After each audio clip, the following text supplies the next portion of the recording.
in Pakistan based on my journey.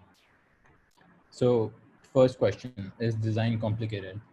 This is the word design with the quotes, without the quotes, with the capital D, any formation. Let's see, if you Google design, one simple search will get you something like this, which is a complete blowout chart of what are the particular nuances within design.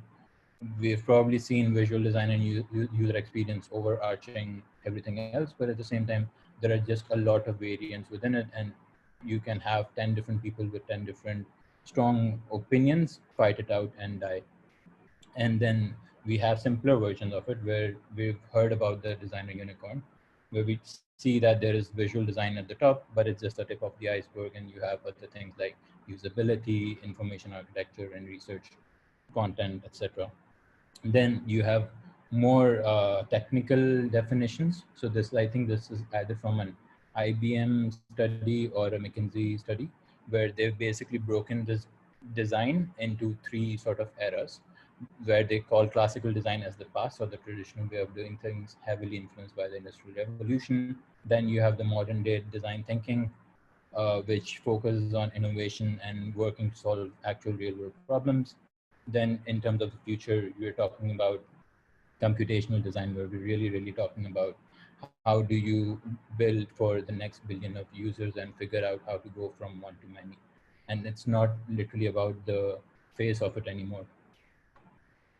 And countless of others, and I can probably spend hours just defending each of these things, but at the same time, it's very easy to get overwhelmed with all of this information. This is another example of how confused we are. So what you see in front of me is 5 different nuances or wings within design. Just very strange trajectory, but one interesting thing is something happened in 2012, which led to more terms being used for UI UX. And you see this. I wish I had a pointer, but I wish towards the end of it you can see the increase. Cool. So what's my conclusion from what I've said so far? Stop believing in labels and just learn from them instead. And I personally am saying this from something which I've personally practiced. And this is an attempt to share my learnings. Very quickly, we'll be touching upon the fundamentals or the most important things, but at the same time, it's a lot of it will be heavily based on what I've been through. My hope is that it's possibly a lot of something which you guys can connect as well. The first label, I think majority of the audience, if not a very high comparators, digital in a lot of cases, visual designers in an agency. The role breakdown is the following. So you spend most of your time working around, and then some bit of it is just planning, but then as you go more senior, you spend more and more time just trying to figure out and plan things along. Oops. Your day-to-day is a lot of design, where you're either part of a studio or you're a visualizer in some agency terms. You really work with creative teams, planning teams, strategy teams. Some agencies will have all of them, some agencies will have none of them. Your POC is usually a client service creative team member, maybe a copywriter, creative lead, planner, whatever. And then they get briefs from the clients, they face them directly, and then you get their translation or worldview. Once you're done, especially in print, you hand it off to the media team, where they figure out where to budget, where to pull the billboards and take it forward. In retrospect, 3 things really shout out. And again, there are a lot of many others, but I think these are the 3 very prominent ones. So if you look at this list, I fail to see who's the user representative in this. So user, like forget the user, there is no user in either of these, but I fail to see who's even representing the user. Is it us, or is it the designer themselves? Is it the strategy teams? It is the client server? Is it the client service copywriters? One can argue easily that it's the client service because they represent the client who represents the user, but that's again, as you've easily seen, and I hope you've seen by now, it's easier said than done, and that's anything close from being reality.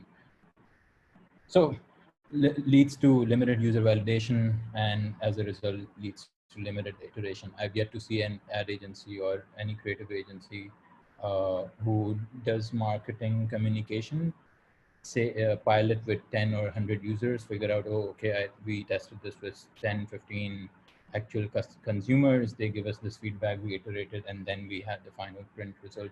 It's just about getting done with the next campaign, pushing it, and applying for the next bid.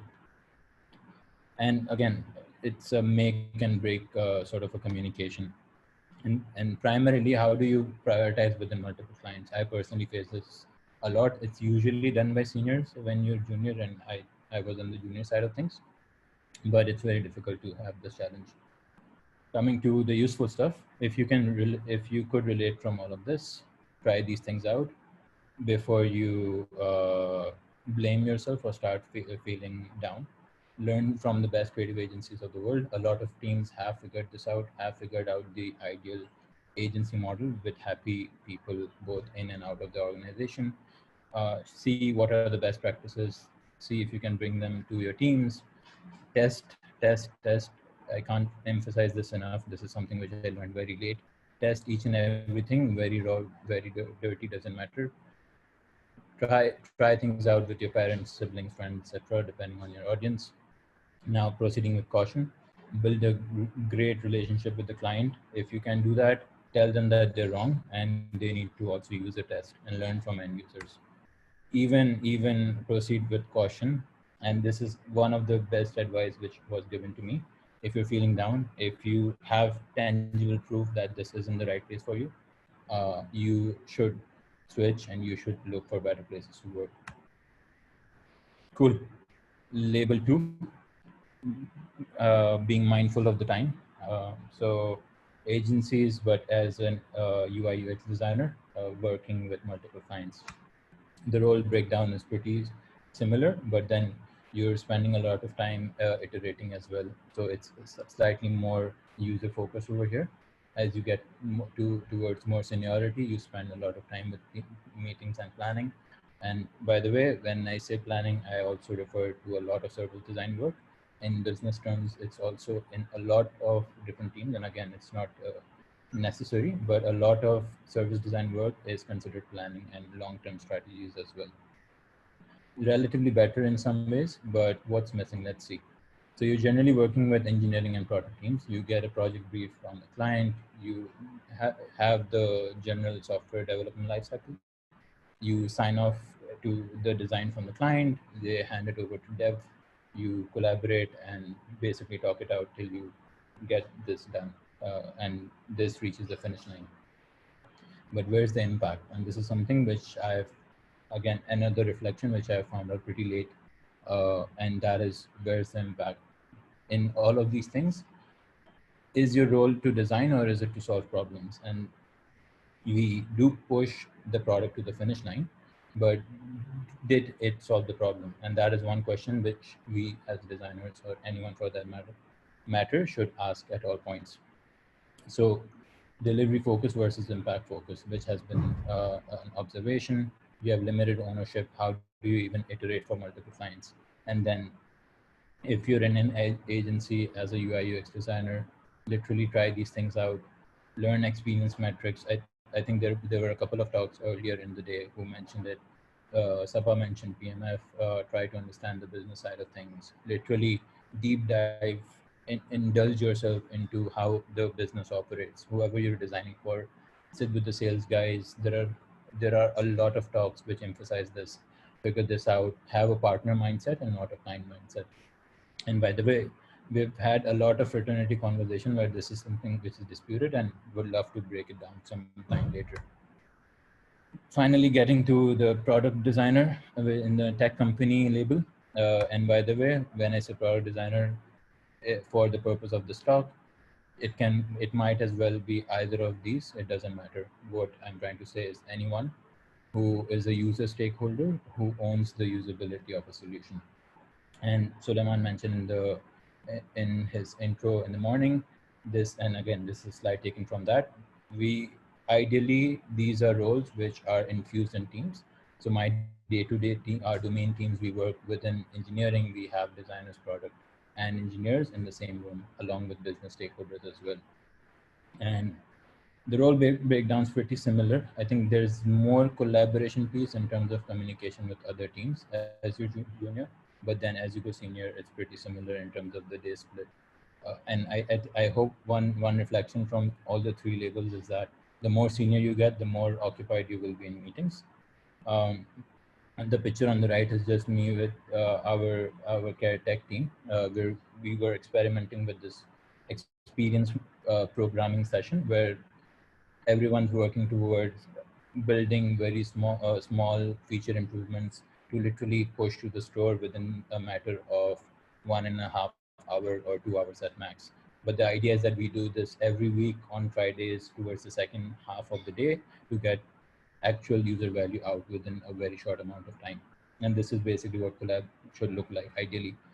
So it's about working with domains. You get high level company goals on almost quarterly annual basis, and then you sit with your teams to prioritize things, and you collaborate with everyone included to get the things to the finish line. Things, and I won't, obviously it's a lot of these things are pros and cons heavy. I can only talk about the things which took me by surprise. The first one is iteration, and I think it is possibly the biggest reflection from everything which I've said so far.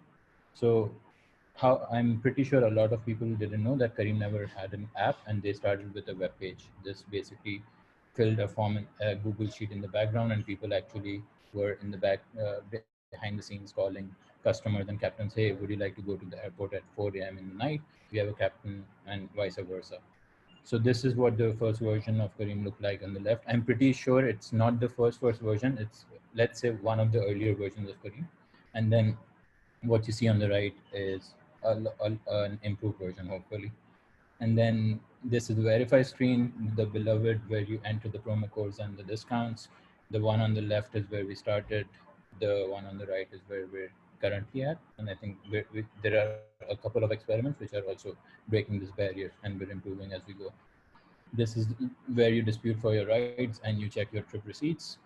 Again, we had a card form at the time. We didn't know that people will be making 5 rides daily, but then obviously soon enough we moved into a model and iterated to become better. So the second bit is appreciation for complexity. So the easiest way to understand how complex Careem is the tip of the iceberg. On the tip, you see the customer and you see the captain. And yes, it's as simple as tap on the push of a button. But then there are a lot of these teams involved who make this happen.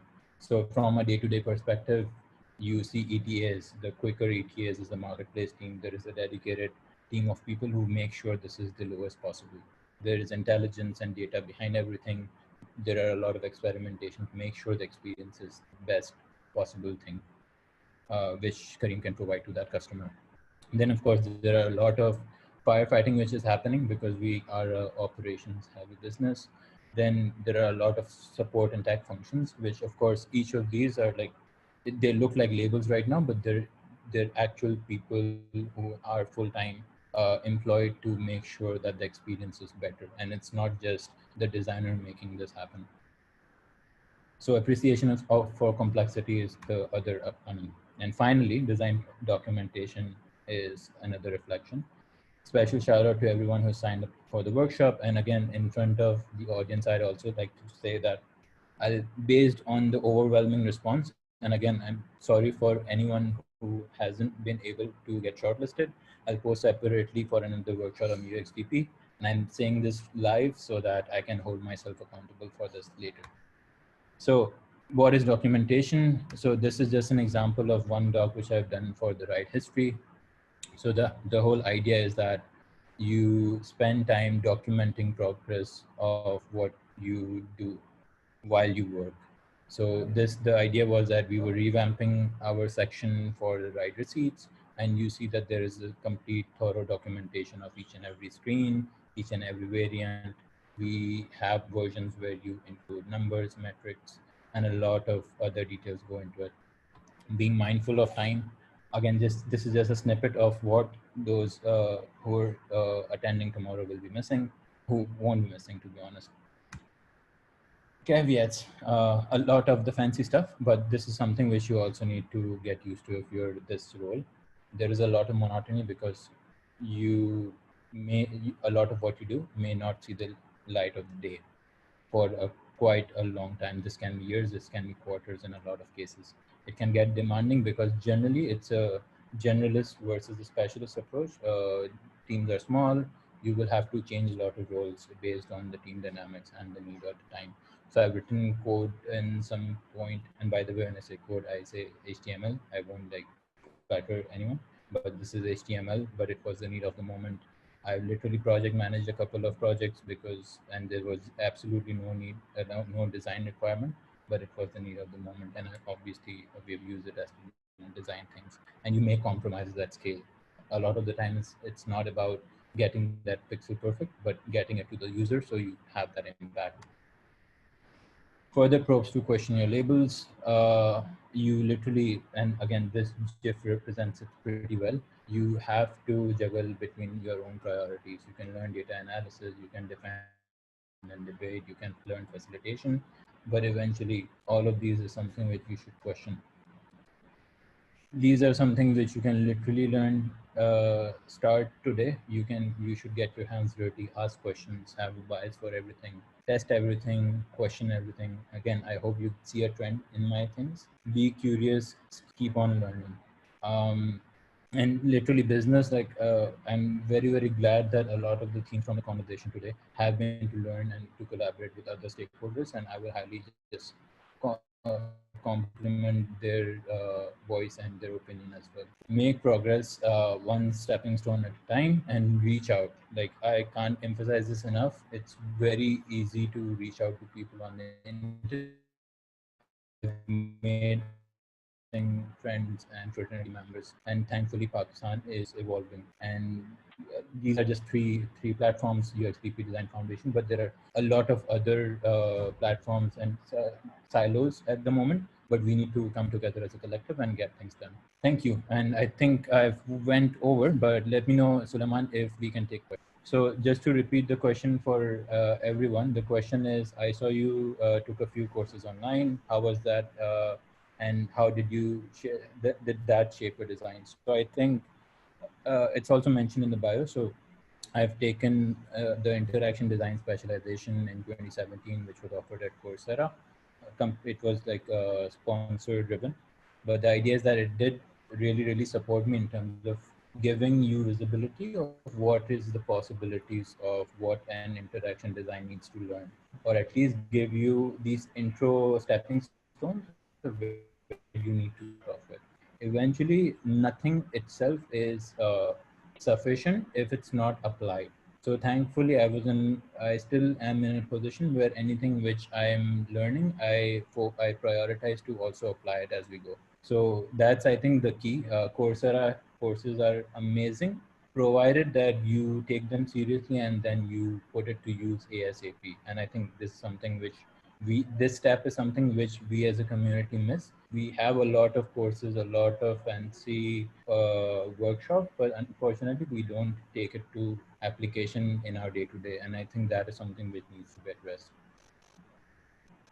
And by Perfect. the way, guys, in case some questions, like I make it a point to be accessible. So in case you have questions, feel free to reach out. I'm hopefully going to reply soon. So I think that's pretty much it from my side. Thank you. All right, Arslan, thank you so much, and hopefully we'll see you on the panel later today. Awesome.